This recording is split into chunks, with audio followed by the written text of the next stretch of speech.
Okay, today I'll be reviewing my latest commissioned custom figure, Raven from Teen Titans. Raven is based on a Batman the Animated Series Poison Ivy figure, and I was able to use pretty much everything from that figure. I lopped off the big red hair they had on it and sculpted a more Raven-like short bob haircut there. I sculpted out the eyes a little bit to make them bigger. I ended up having to sculpt off some of the details on the body, as she had, of course, like a leafy dress part on, just to put these kind of cuffs around her ankles that you see here and her wrists as well.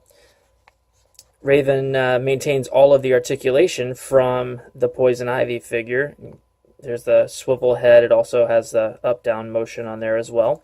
They're ball-jointed shoulders. And this is it's a movable cloth cape with a wire in it to make it posable. She's got the bend at the elbow, bicep swivel as well.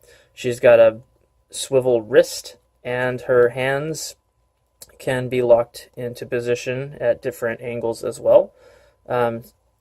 The hip joints actually swivel out and forward. She's got a bend at the knee. She's got an ankle shin type swivel as well at the top of her boots here. And the feet at the ankle both move up and down, and there's a left and right kind of shimmy right there. So it's a highly posable, fully articulated figure as well. I, of course, sculpted a little bit of these embellishments on her costume here at the yellow belt with the gems in it and everything. So taking a little look around, of course, she's got kind of the faux hood effect for this version of the figure. The customer did request a couple of extra items as well.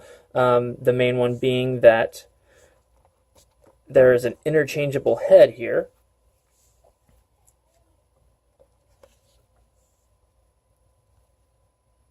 Pop that bad boy on. That boasts the hood, as is her signature look, but with one added little detail, the light up eyes. The classic Raven wide-eyed look.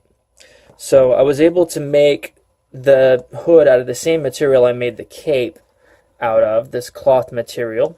And using cloth instead of something like the milliput I normally use for sculpting made it a lot easier for me to be able to hide the fact that there's a lighting rig in her head, and there's even a button back here. So you could just push actually through the fabric to turn the eyes on and off without, that way I didn't have to sacrifice any of the aesthetic of the figure. So another added little detail here that I said the customer requested this, but it was just something that I added in there, is that she does come with interchangeable hands, as the Poison Ivy figure came with interchangeable hands, so I decided why not.